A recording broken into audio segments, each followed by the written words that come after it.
Imagine your wife asking for a leave of absence from your marriage, so she can reconnect with an old flame. What would you do? Well, that's exactly what happened to Matthew Green. 30 years of marriage thrown into turmoil as his wife chases a high school romance.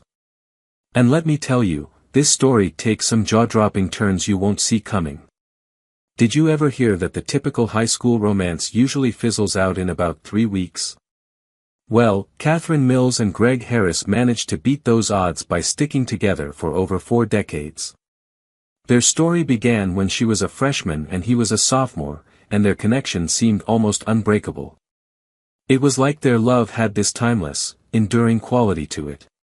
But before you get too caught up in the nostalgia of this seemingly picture-perfect couple, I should clarify, Catherine and I were married for nearly 30 of those years, and I genuinely believed we were happy. Our marriage felt complete, and the arrival of our daughter, Jenna, only brought us closer. Those years? I was a content man. Just so you know, my name's Matthew Green, and Catherine has been my devoted wife for 3 decades. As for Catherine and Greg, their high school romance did come to an end, though just temporarily. After graduation, Greg took off to work on the Alaskan pipeline with his uncle, and that's where things started to go sideways. He pretty much stopped keeping in touch, leaving Catherine to navigate her senior year feeling pretty abandoned. She did date someone else briefly, but her heart was always with Greg. She waited around, playing the loyal girlfriend, while Greg, meanwhile, was busy enjoying his new life. He was living a kind of nomadic existence up there, apparently figuring that Catherine would just wait for him to make it big and sweep her off her feet once he returned. Of course, life doesn't quite work out like that. Time moves forward, and nothing ever stays frozen. Catherine eventually went to college, got her degree, and crossed paths with me at a party when she was 24. I was a few years older, 29, but we just clicked. I fell hard for her the moment I laid eyes on her, and I thought she felt the same way about me. Our relationship was pretty typical, really. The only hiccup came just before the wedding when a letter arrived 2 days before the ceremony, from Greg. Like some long-lost lover, he was finally coming back and wanted her to meet up with him. Thank goodness her mother stepped in, telling her that a new life was calling and to let go of that good-for-nothing, as she called him. Those were some tense days, and I was on edge, thinking she might actually call off the wedding. But in the end, Catherine went through with it and became Mrs. Catherine Green. By the time Greg finally showed up, it was too late, we were already off enjoying our honeymoon. In his despair, Greg went and enlisted in the Marines. After our honeymoon, we settled into our new life together. Catherine worked as a nurse, and I had my job as an underwriter at a large insurance company. It wasn't the most thrilling career, but it was steady and paid the bills. Our marriage was solid, though there was this one little snag that kept popping up. Greg had started writing to Catherine, and she happily wrote back. When I asked if this was really necessary, she got all defensive, saying, "Oh, Matt, don't be silly. He's just an old friend who's lonely in the Marines. I'm just trying to keep his spirits up." So, I had to accept that she was right, I guess. I knew full well they exchanged letters regularly. Neither her family nor I managed to convince her to stop writing until she got that letter telling her Greg had married a girl he met while stationed. That put an end to their correspondence, and I finally found some peace of mind. Over the next 3 years, she received just 3 Christmas cards from him, and that was it. During this break from Greg, our daughter, Jenna, was born. Catherine and I buckled down like a well-matched team, working hard to build a home and a secure future for Jenna. Back then, life was pretty good. We were in sync, raising and providing for our child. But as with most things in life, there was always something lurking around the corner ready to spoil it. One day, another letter arrived for Catherine, this time from Greg. She never mentioned it, but I did notice that our stash of stamps seemed to dwindle faster. I had a hunch that her eyes and heart were wandering back to him, but I decided to let it slide. After all, he was out there, supposedly keeping the world safe, while I was here making sure my family was protected from any kind of want. If they wanted to keep up their letter writing, it wasn't my business to interfere, no matter how uneasy it made me. Eventually, Catherine began to share bits and pieces of Greg's life with me. Apparently, he had divorced his first wife and was now married to another. He had seen combat and was, from what I gathered, highly decorated. I listened with only half my attention, while Catherine spoke about him with a sort of pride. At one point, she called him a soldier, and I corrected her, reminding her that he was a Marine and would probably be annoyed by that mistake. Catherine just giggled and said, "Oops, I guess I should be more careful with that." Watching her talk about him left me feeling pretty down, but I held on to the hope that, eventually, she'd get over him and put all her focus back on our family. That hope, however, never really came to pass. Greg stayed in the Marines for 30 years, married and divorced 3 times, and managed to collect enough medals to make General Patton look envious. It started to hit me hard that, over the years, while Greg had become more glamorous in my wife's eyes, I had only grown old and predictable. I hoped that once Greg left the Marines, he'd choose to settle down somewhere far from us. Unfortunately, he didn't, and that's how we ended up where we are now. Jenna, our daughter, grew up and eventually married a great guy named Frank Mitchell. The other big news is that they're expecting their first child. I'm now 60, looking forward to hitting that magical 65 so I can retire and spend my later years in peace. Catherine still looks stunning and can still make my heart race. Little did I know that my tranquility was about to be shattered. It happened on a Thursday. I came home to find Catherine all dressed up, telling me we had a dinner reservation for 7 o'clock.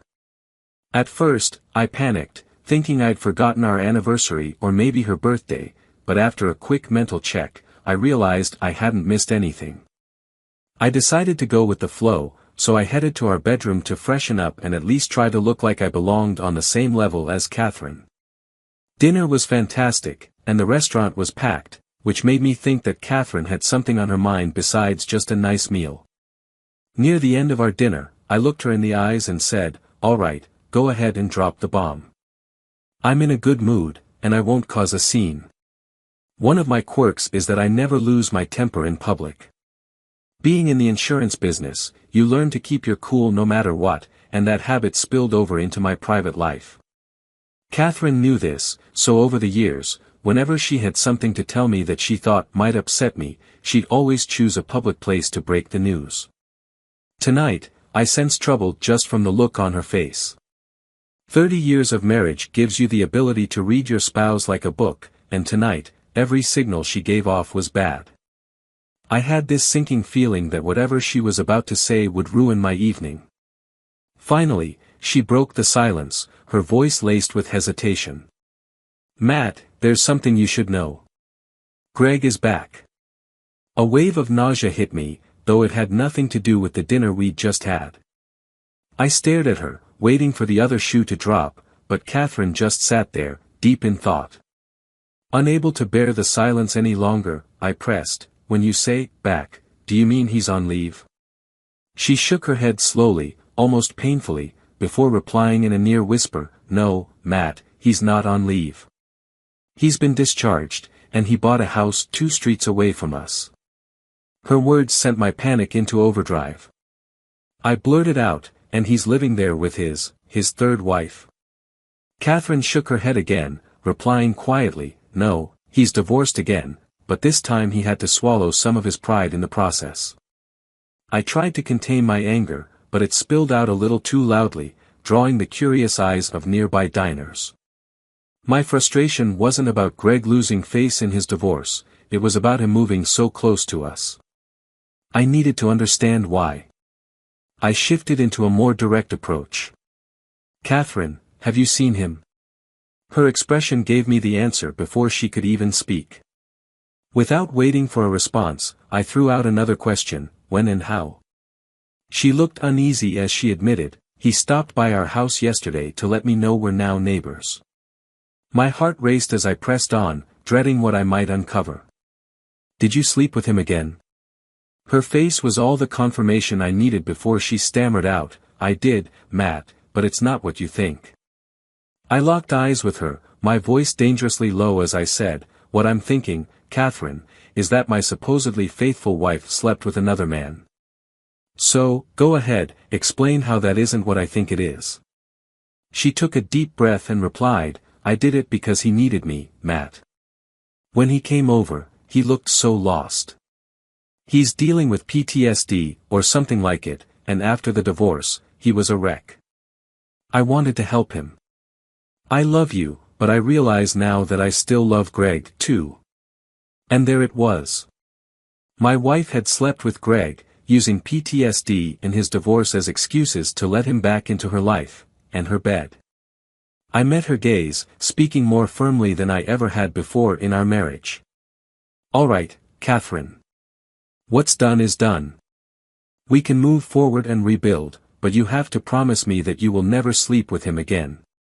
Do you understand? Her eyes filled with tears as she answered quietly, yet with a determination that chilled me. I can't promise that, Matt. I love him, and he needs me more than you do. I was floored by her words but knew full well that airing our dirty laundry here in a public restaurant wasn't an option. I called the waiter over and asked for the check. 10 minutes later, we were in the car on the way home. I pushed the issue again, my voice edged with desperation. Catherine, how could you sleep with him knowing I'm your husband? Didn't our vows mean anything to you? Do you remember the part about forsaking all others?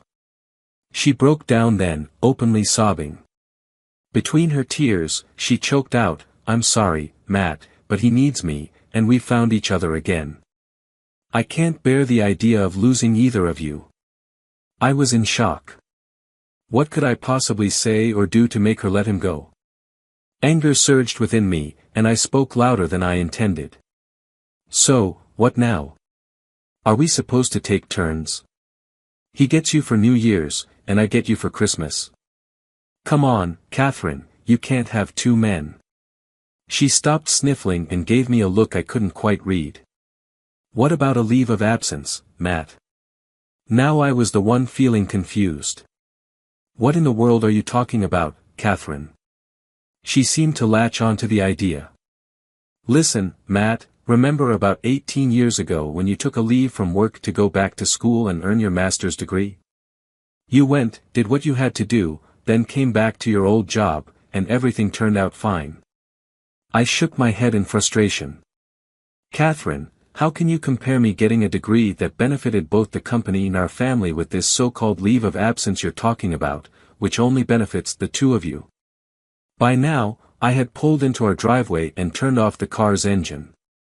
Catherine reached over, gently touching my face as she pleaded.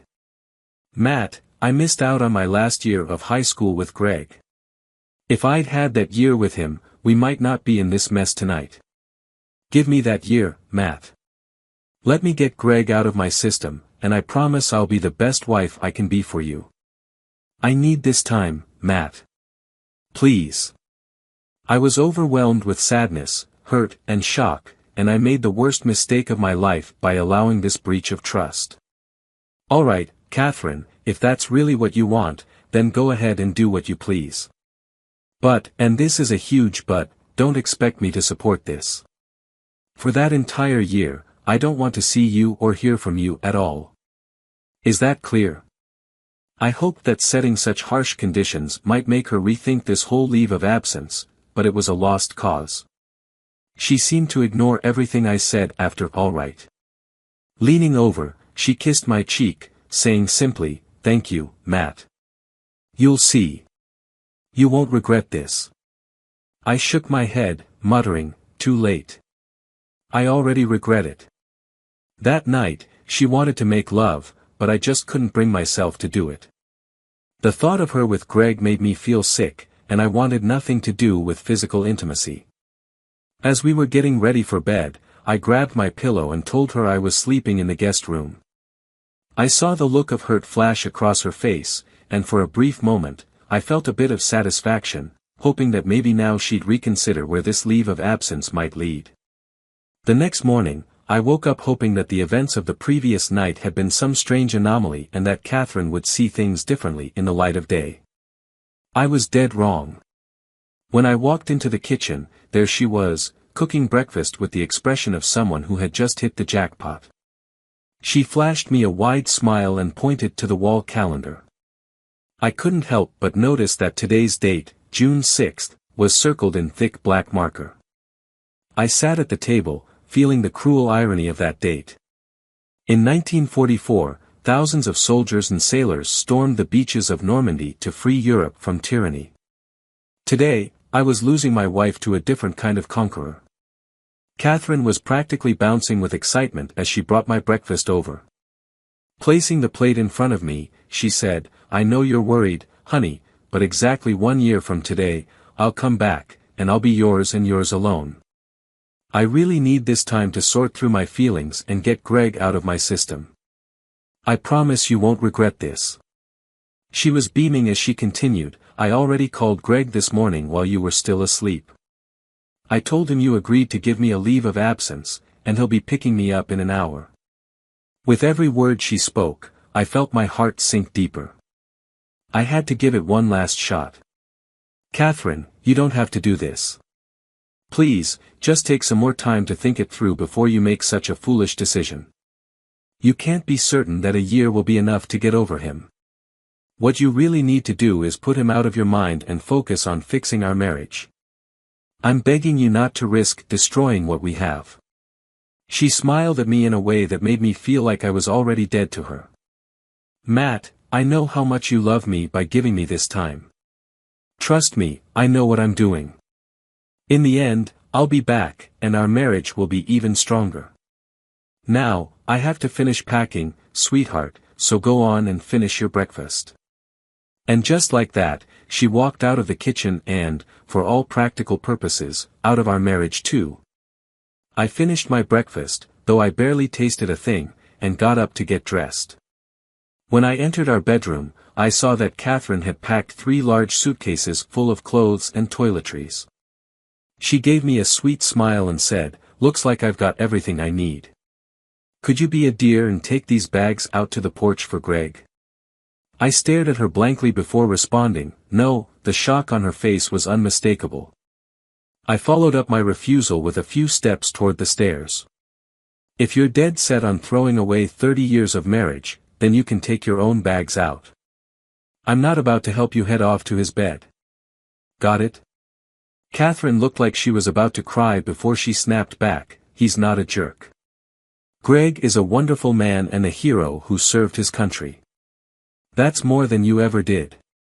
I turned away, muttering under my breath, "Yeah, he got medals, 3 square meals a day, and a ticket to travel the world while I spent 5 days a week at work, providing for you and our daughter. I guess you're right, that was nothing." She hauled each piece of luggage down to the driveway, shooting daggers at me with every trip. Not long after, a car pulled up, and out stepped a man who could only be Greg. He began loading her things from the porch into his car. Catherine called out that she'd be right there, then turned and came back inside to face me one last time. We stood there awkwardly until I broke the silence. "If you're really going to go through with this, remember the ground rules. I don't want to see you or hear from you for the entire year." I think it finally started to sink in what this was going to mean, as she replied meekly, "I understand, Matt, but this is going to work out. You'll see. Remember, you agreed to give me this year." She waited for me to say something, but I remained silent. Looking even more confused, she finally whispered, "I really do love you." She moved to kiss me on the lips, but I turned my head at the last moment, leaving her with just a brush on my cheek. I quickly muttered, "I can't kiss you, knowing you're going to him." Tears welled up in her eyes before she turned and ran out of the house straight into his arms. I stood in the doorway, watching as she kissed him deeply, and a surge of rage boiled up inside me. 2 minutes later, my driveway was as empty as my heart, and it hit me hard that my wife was now in another man's arms. I called in sick to work that morning and made my way to the hardware store to buy new locks. I spent the entire morning replacing the locks around the house and changing the security codes on the alarm system. If nothing else, it kept me occupied and my mind off Catherine, but as soon as I finished, the sadness crashed over me like a wave breaking on the shore. After that, I did what any man might do in my situation. I unplugged the house phone and proceeded to drown my sorrows in a bottle.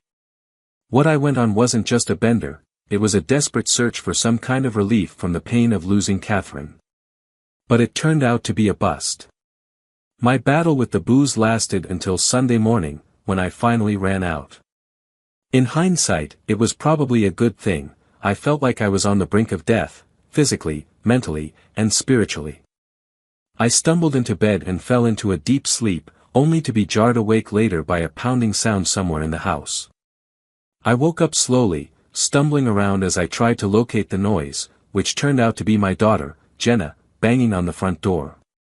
When I finally let her in, she looked shocked by my appearance and the stench of alcohol that filled the entire house. Her first words were, "Dad, what the hell is going on?" I squinted, trying to focus, but the pounding in my head made it nearly impossible. I managed to croak out, "What do you mean?" She stared at me like I'd grown a second head, and at that moment, I wondered if I had. She grabbed my arm and led me into the kitchen. "You need some coffee and food, Dad. After that, you're going to tell me what happened here." An hour later, with some food in my stomach and a mug of coffee in my hand, I explained everything I knew about her mother and Greg. Shocked would be putting it lightly. "Let me get this straight, Dad," she began. "Mom wants a year-long break from your marriage so she can reconnect with her high school sweetheart and let whatever happens, happen." I nodded, replying, "Yep, that pretty much sums it up." Her next question echoed the one I'd been asking myself since Friday. "So, what are you going to do, Dad?" I looked at her, and without even thinking, the words spilled out of my mouth. "Tomorrow, I'm calling in sick again, and I'm going to see a lawyer." She looked sad, almost as if trying to find a way to excuse her mother's actions. "I just can't believe Mom would do something like this. Could it be a mental breakdown?" I stared at her with a blank expression and answered flatly, "I have no idea, Jenna." She looked at me with a sorrow I'd never seen in her eyes before. "I don't know what to tell you, Dad. Part of me wants to ask you to think it over, but honestly, it seems like going to a lawyer is your best option." Jenna stayed for a few more hours, even preparing dinner for me to have later. As she was leaving, she kissed me on the cheek and apologized again. Before she walked out the door, I asked, "Why did you come by today, anyway?" She looked back at me and said, "Mom called. She asked me to check on you, but she never mentioned why or where she was." I nodded, pretending to understand when I really didn't. "All right, thanks, and drive safe, sweetheart." The next day, I called in sick and went to see a lawyer. The bottom line was that while a divorce for spousal abandonment would be a sure thing in my favor and could potentially prevent her from taking half of my retirement, the rest of our assets would still be up for grabs. For the first time, it dawned on me that Catherine's year-long absence might just be the opportunity one needed to minimize those losses. The next 3 weeks flew by. I was honestly surprised at how quickly I adapted to living alone. On the bright side, I felt a huge weight had been lifted off my shoulders, not having to be responsible for another person. The downside, of course, was waking up and going to bed alone. I hadn't seen or heard from Catherine until mid-July. One Saturday, I decided to stop by Flynn's, the upscale tavern in town, for a few drinks. I was sitting at the bar when the two of them strolled in, holding hands like a pair of lovesick teenagers. They were so wrapped up in each other that they didn't even notice me sitting there. As I watched them, my focus shifted to Greg. He was well-built, with a moderately attractive face, and I could see why Catherine might be drawn to him. But what struck me most was how he seemed to dominate her. She catered to his every whim. When he spoke, she listened; when he moved, she adjusted to him in every possible way. It was like she revolved around his every action. When she got up to head to the ladies' room, she finally caught sight of me sitting at the bar and gave me a tentative smile. As she came out, she hesitated for a moment before walking over. "Hi, Matt. How have you been?" I wanted to tell her to get lost, but I kept my manners in check, forcing a smile before replying, "Oh, as well as one can when their wife of 30 years leaves them for some piece of trash. What can I do for you?" She seemed taken aback by my sarcasm but held her ground. "Matt, I need to get back into the house. I left some personal things there, and when I tried the other day, my key wouldn't work." I kept up my smile and replied in the friendliest tone I could muster, "Oh, wow, Catherine, sorry to hear that. But you shouldn't be surprised that your key doesn't work at my house anymore, considering you don't live there. As for getting back in, I don't think so, but thanks for asking." She stood there, looking completely bewildered, before I added, "You'd better hurry back to your boyfriend before he starts getting all worked up." I could see tears forming in her eyes as she quickly turned and walked away. I went back to my drink, which seemed far more important at that moment. Barely 2 minutes later, I felt a rough hand grab my shoulder and spin me around in my chair. I found myself face to face with an angry-looking Greg. "Hey, you made my girl cry," he growled. I could tell he was gearing up to punch me, and my heart started racing. This guy looked like he could take me down before anyone could step in. Summoning more confidence than I actually felt, I went on the offensive. "Hold on there, Spartacus. If anyone has a right to be mad, it's me.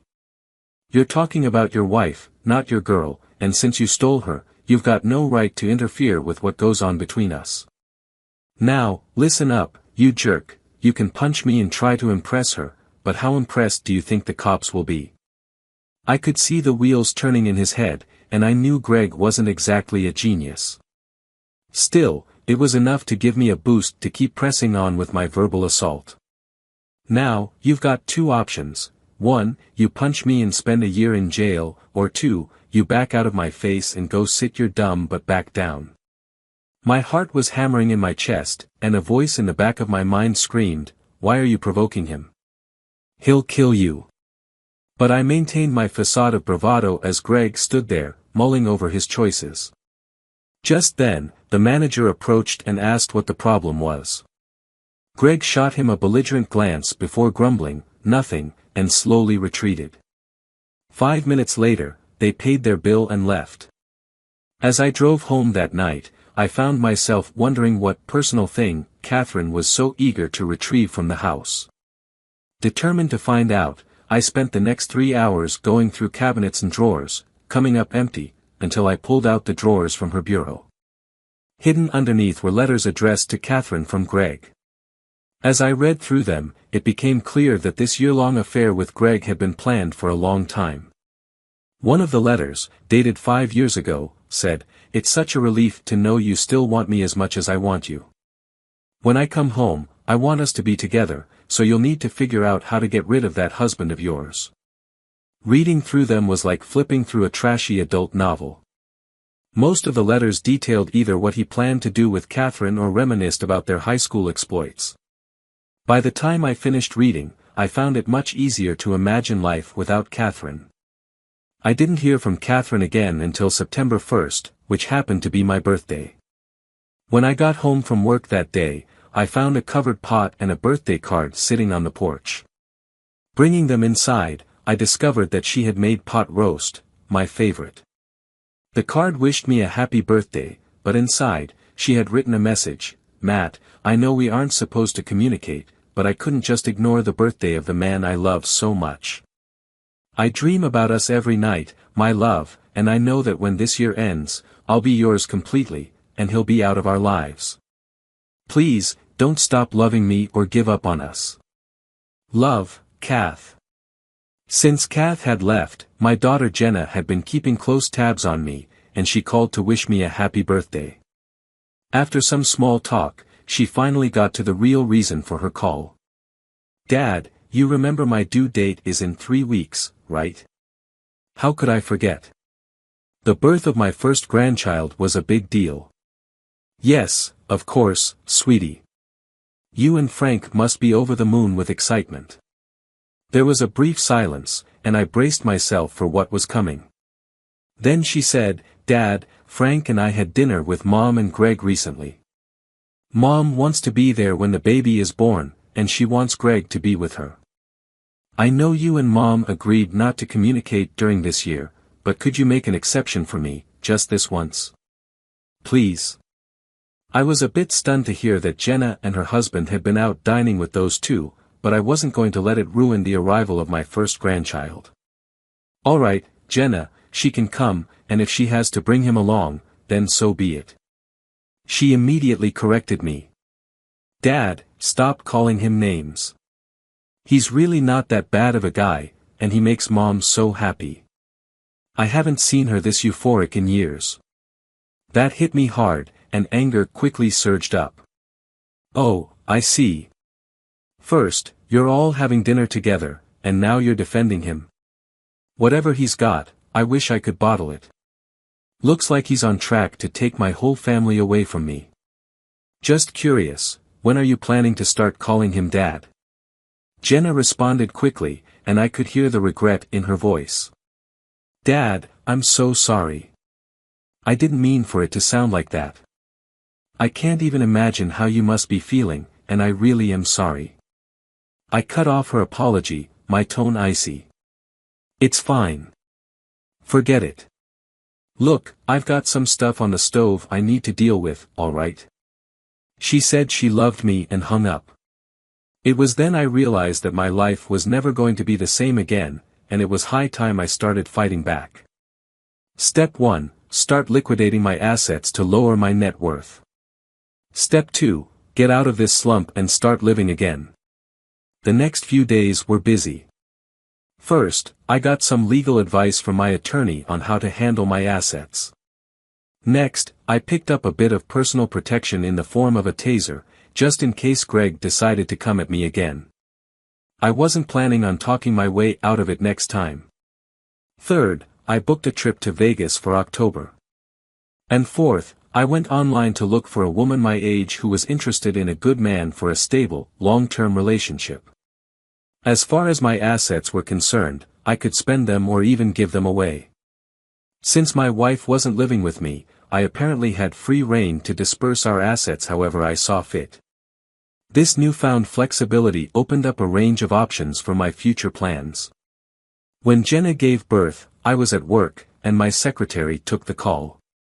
It was from her husband, Frank, who was thrilled to tell me that I now had a grandson.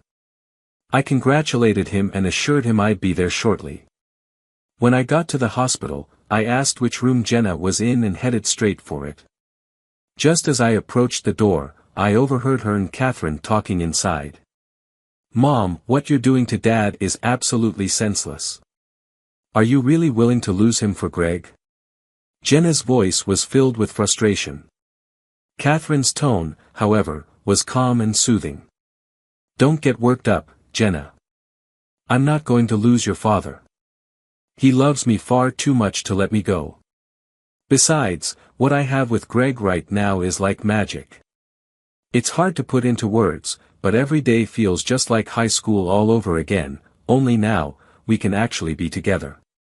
He treats me like a princess, and every night, he takes care of me. I've never experienced anything so wonderful in my life. I know I'll truly miss it when I go back to your father. Jenna sounded disgusted. Mom, I really don't want to hear about you and Greg's relationship. Yes, he's a great guy, and you two do seem to fit together well, but I want my baby to have grandparents who are together, not divorced or constantly bickering. Please, Mom, you need to go back to Dad, and you need to do it for his sake. He might be boring, predictable, and definitely not as exciting as Greg, but he'll always be there for you. Greg might be a dreamboat, but all boats sail off sooner or later. Dad, on the other hand, is a rock. He'll never leave you if you make this right. Beg him on your knees if you have to, but get him to take you back. She paused for a moment, her voice becoming more earnest. Mom, don't wait too long, or you might lose him. Catherine's response made it clear just how deluded she was. You don't need to worry about your dad and me. When the time comes that I'm ready to move on from Greg, he'll gladly take me back. Jenna's tone grew more skeptical. You might think you know Dad, but I've seen and talked to him, and he's changing. It's not for the better, either. He seems bitter and more distant since you left. Are you seriously willing to risk 30 years of marriage just for some fling with your high school crush? I'd heard enough, so I chose that moment to step into the room and, with a forced smile, said, Hey there, Mommy.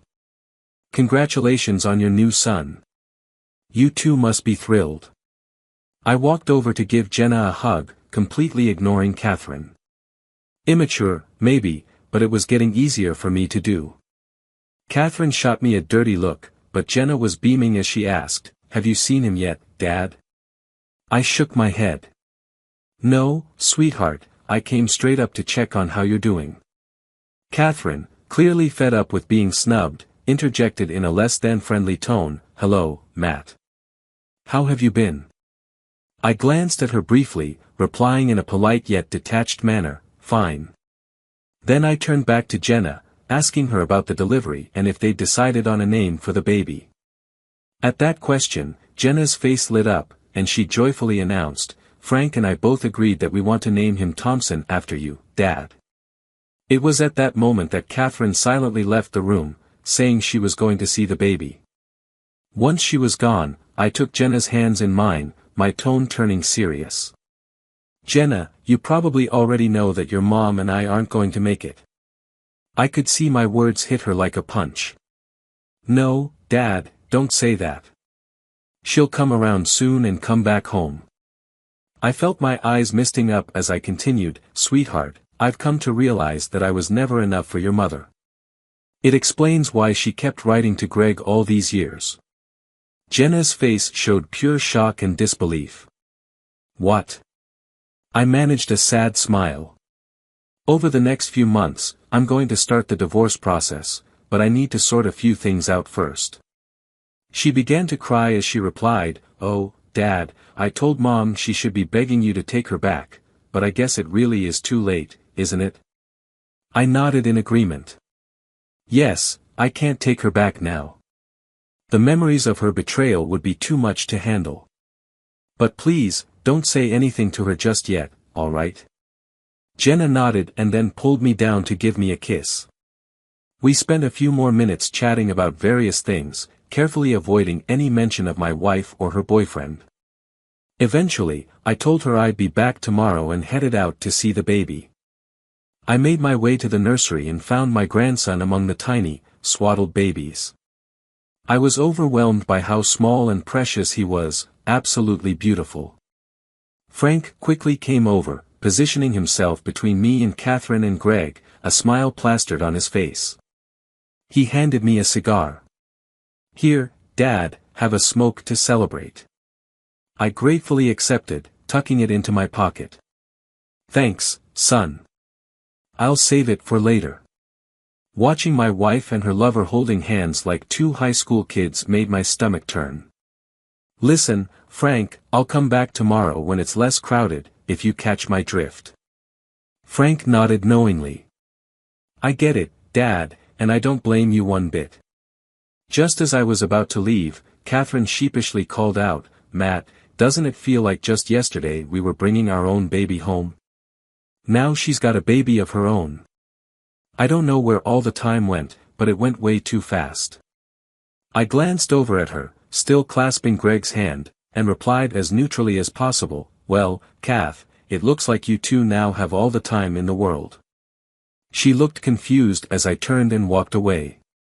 October rolled around, and it turned out to be the best month I'd had since Catherine left. I took a trip to Vegas, planning to lose some money at the tables as a way to drain our joint assets. But what made the trip truly memorable was meeting a woman while I was there. Her name was Miranda, a mature woman in her 50s.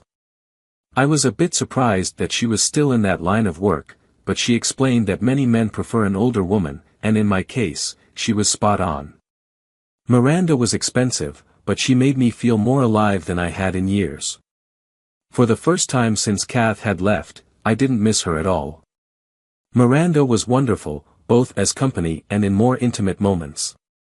She showed genuine interest in my situation, gathering all the details about my soon-to-be ex-wife and her new lover. By the end of the night, she seemed to know as much about me as I did. Miranda was taken aback by my story, and as she was leaving that evening, she gently touched my face. "Matt, I've only known you a few hours, but I need to tell you something. You're a good man, and that's a rare quality. Trust me, I know. I've seen and been with thousands of men, and I can count on one hand the ones I truly liked and respected. You're one of them. Your wife has no idea what she's throwing away. Just remember one thing, don't let her actions change who you are. Your honesty and goodness are your strengths. Don't lose them. And if you ever come back to town, call me. I'd really like to see you again." Miranda and my trip to Vegas left me more conflicted than I was when I arrived. I mulled over her words and realized she had a point. I had been planning to ruin Catherine for what she did to me, but the truth was, she had been a good wife and mother for 30 years before this betrayal. No, I would be fair. I'd walk away from this marriage a broke man, but an honest one. When I got back from Vegas, I instructed my lawyer to start drawing up the divorce paperwork, aiming to file by the end of the year. I also decided it was time to dig a little deeper into Greg's past. On my lawyer's advice, I hired a firm to uncover everything about Greg, from his high school days to his present life. The firm was pricey, but I didn't mind since half of the cost would ultimately come out of Catherine's share. They had a solid reputation for thoroughness and assured me they'd have all the information I needed before Christmas. In the meantime, I approached my boss about the possibility of relocating within the company. He was stunned, considering I'd always sworn I'd never move, but that was back when I still had a family. He promised to make some inquiries at the main office and get back to me. Next up was Thanksgiving, another hurdle I needed to cross. About a week before the holiday, Jenna called to invite me over for dinner. When I asked if her mother and the other guy would be there, she hesitated before admitting they would. Hearing that, I firmly declined and hung up. To my surprise, it was Frank who reached out to me next. He called my office and asked if we could meet up. We settled on a time in a bar downtown, convenient for both of our workplaces, where we could have a quiet drink. That evening, I could tell right away that he was agitated. After the usual pleasantries, I ordered 2 scotches. I had a feeling something was really bothering him, so I sat back and listened as Frank started to fill me in on what was happening with Catherine and Jenna. "Dad, you wouldn't believe it. It's Greg this and Greg that. You'd think he was that guy from the beer commercials, the most interesting man in the world." He paused to take a sip of his drink. I had initially thought he'd come to convince me to join them for Thanksgiving, but now I wasn't so sure. I had to ask, "So, Frank, am I right to assume you're not a fan of the esteemed Mr. Harris?" Frank's face darkened with anger. "Dad, the man is an arrogant, self-absorbed blowhard. He's so in love with himself that I don't know how he has anything left over for Catherine." Realizing what he'd just said, his expression turned crestfallen, and he quickly backtracked. "I'm sorry, Dad. I didn't mean any disrespect." I offered him a small smile. "It's fine, son. But tell me, when did you stop calling her mom and start using Catherine instead?" He looked down, clearly troubled. "The day she left you. I haven't had any respect for her since then. That piqued my interest. Why does it bother you so much that she left me, if you don't mind me asking?" His face flushed with anger again. "You probably noticed that I never talk about my parents, and I always appreciated that you never asked. The truth is, my mom cheated on my dad. They split up afterward, and my dad never recovered. He drank himself into an early grave, and my mom and her lover died in a car wreck. I hate cheaters. Now that Catherine's become one, I can barely stand to be around her. I keep up appearances for Jenna's sake, but I'm worried. I had never known this part of Frank's past, and my heart ached for him. But I was also puzzled about the source of his worry. Frank, you say you're worried. What exactly is bothering you, son? He took a long swig of his drink and signaled for another round before turning back to me. I'm probably going to upset you, but you know the old saying, like mother, like daughter. It scares me.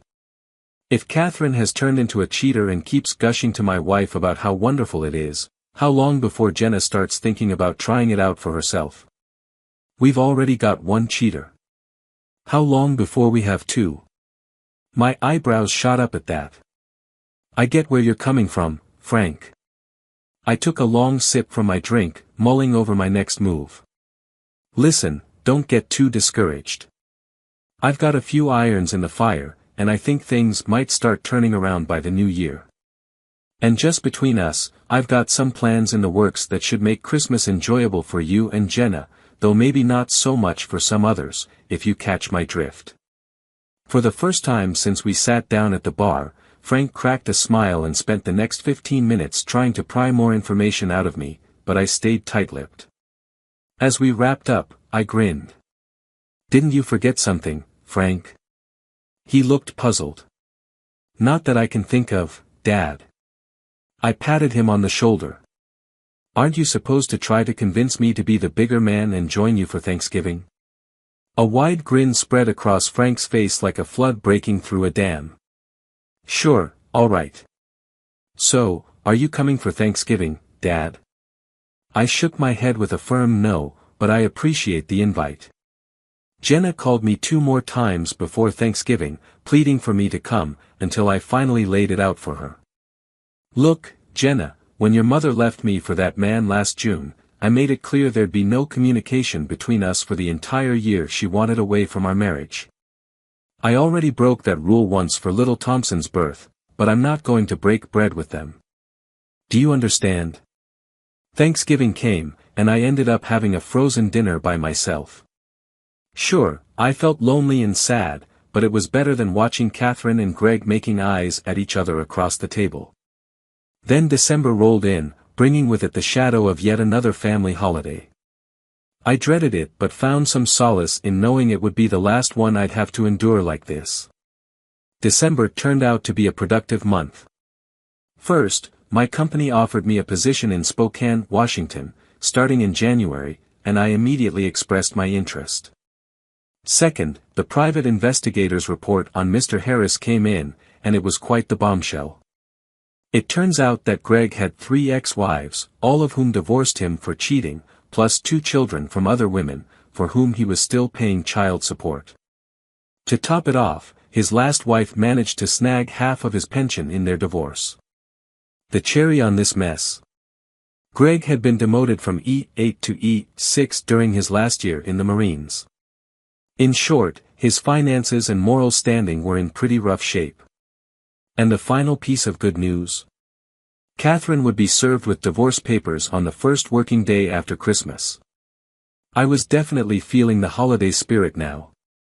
I called Jenna to ask about the Christmas plans, and once again, she begged me to make the baby's first holiday a real family gathering. I asked if Greg would be there, and Jenna got irritated. Dad, you might as well get used to it. He's part of our family now, whether you like it or not. I cut her off sharply.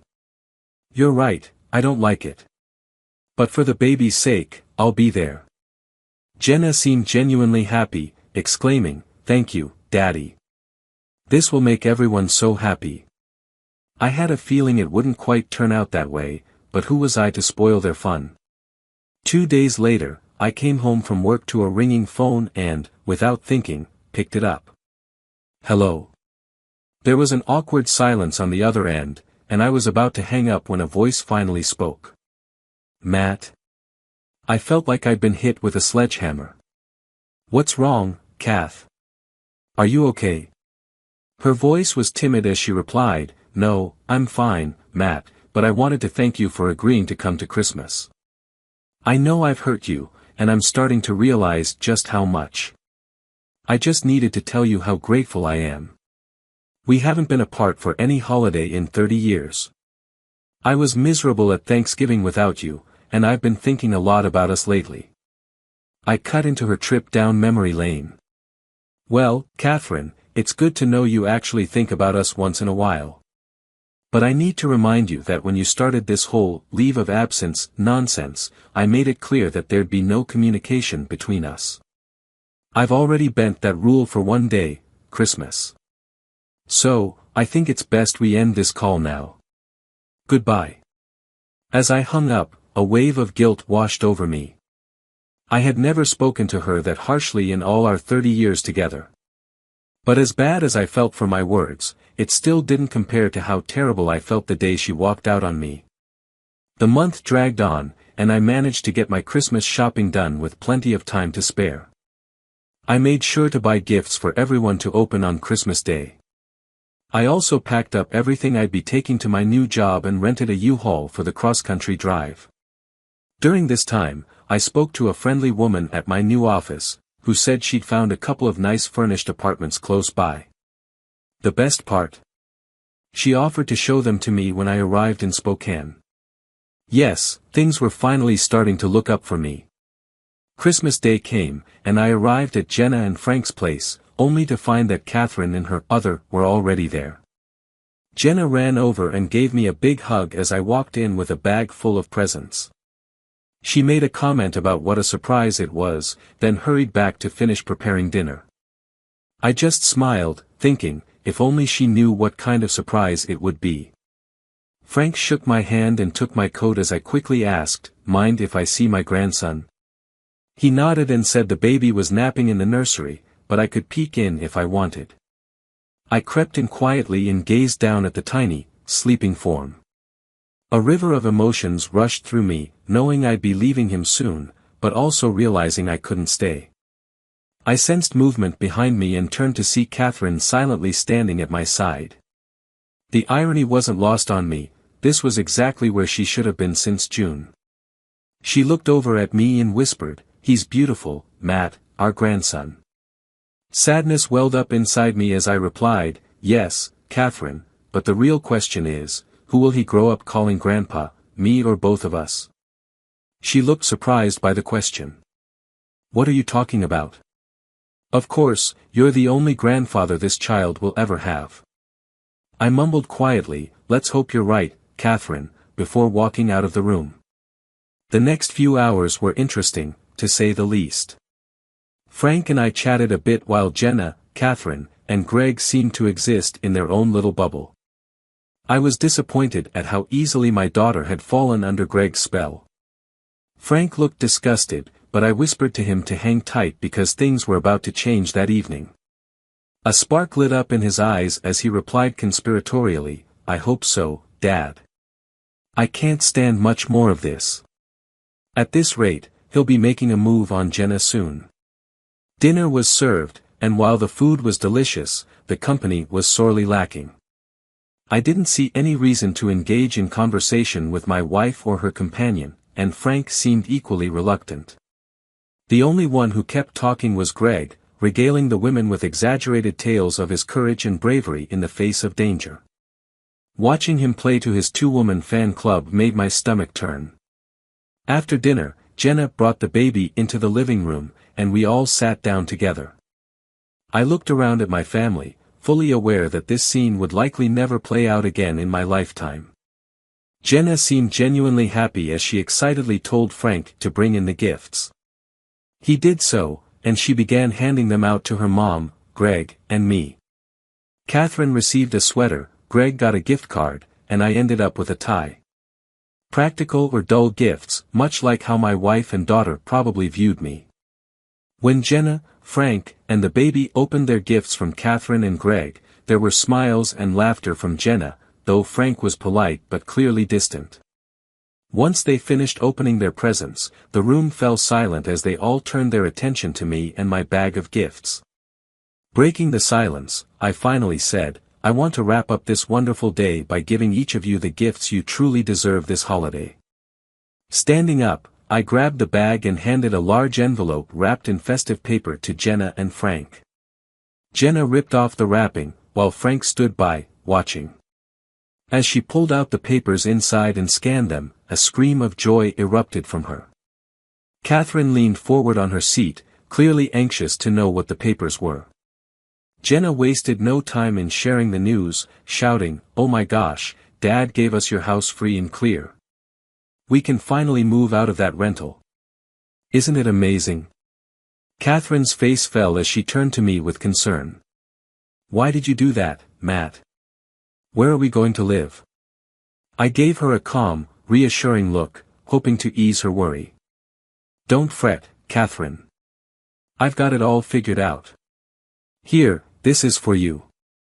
I handed her a card and a small box. Hope flickered in her eyes as she tore away the bright paper and opened the box to find a bracelet. With astonishment on her face, she picked it up. I spoke softly, "Check the inside, Catherine." I had it inscribed. I noticed Greg wasn't pleased about me giving her a gift. She slowly turned the bracelet over and read the words, "Thank you for the best 30 years of my life, Matt." I glanced at Greg, who was still scowling at the sight of my gift. Catherine looked confused. "Matt, thank you. It's beautiful, but I noticed you didn't write 'love' in the inscription." I smiled gently. "I'm sorry about that, Kath, but I didn't want to lie. My love for you has been fading steadily over the past few months. This bracelet is my way of saying goodbye and a reminder of what you sacrificed for your happiness. I also need to let you know that you will be served with divorce papers on Monday." The room fell into a stunned silence. I could hear Jenna's sharp intake of breath as Catherine's face crumpled in shock and despair. I nodded toward the card in her hand. Inside the card, I've tried to express my gratitude for the many wonderful years we shared and for the amazing daughter you gave me. You'll also find a check for half of our liquid assets. As for the house, it was mine to give since you willingly left the marriage. It's all explained in the card. I turned my gaze to Greg, who looked ready to burst like a volcano. "This next gift is for both of you." I handed Catherine another large envelope, noticing how shaken she was. "Inside, you'll find a complete history of what your partner here has been up to since you two parted ways in high school. It seems he never quite learned the Marine motto, Semper Fidelis. I think you'll find it an eye-opening read." Before I could finish my sentence, Greg roared and lunged at me, his face twisted in rage. "I'll kill you, you son of a..." But he never got the chance to lay a hand on me. He hit the floor hard as my taser struck him squarely. Jenna jumped up, and Catherine gasped, but I gave Greg another zap just to ensure he stayed down for a while. Leaning in close, I whispered, "Hurts, doesn't it? Well, let me tell you, your pain is nothing compared to losing the woman you loved for 30 years to someone like you." Catherine was sobbing like it was the end of the world as I turned back to her. "I know you think I'm boring and don't care for you like your Sergeant York here," I said, shooting a glance at Greg. I gave him another zap with the taser, just because I enjoyed watching him convulse. Grinning wickedly, I added to "no one in particular, now that never gets old." I looked back at Catherine, my heart shattered, but I forced more bravado into my voice than I truly felt. "Anyway, I know how you feel about this man, so I'm giving you the best gift of all, Catherine, your freedom. Now, you can spend the rest of your life being pampered like a princess by day and having all your needs attended to at night. Isn't that what you always wanted?" She looked utterly stunned, managing to stammer, "No, this wasn't how it was supposed to go. I was planning to come back to you in June, Matt. I love you." Catherine was shaking like a leaf in a hurricane when Jenna rushed to her side, trying to comfort her. Meanwhile, I pressed the taser into Greg once more, just for good measure. Frank, visibly nervous, quickly interjected, "You better stop that. You might seriously hurt him." I straightened up, looking down at my convulsing adversary and then at the two women I had loved more than anything. "Well, I'm leaving now. Thanks for such a wonderful day, and I hope you all have a great life. I won't be seeing either of you for quite some time." Both Catherine and Jenna stared at me, utterly speechless, as if they didn't recognize who I was anymore. Frank retrieved my coat, handing it to me with a satisfied smile. Before walking out, I turned to my daughter, seeing fear in her eyes for the first time in her life. "Jenna, let this be a warning. If you turn into someone you're not, there will be consequences." I then stepped over to the bassinet where little Tommy lay, looking up at me. I gently rubbed his cheek with my finger. "Goodbye, little man. Maybe I'll see you around, though I have a feeling I probably won't." Still wearing a smile, I headed for the door. Turning back to the subdued room, I simply said, "Happy New Year, everyone." As I made my way to my car, I heard a scream of "no" echo from inside the house.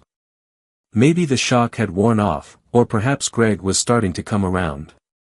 I got into my car, started the engine, and thought to myself that Vegas was sort of on the way to Spokane. I wouldn't mind seeing Miranda again. As I backed out of the driveway, Frank came outside, smiling and waving at me.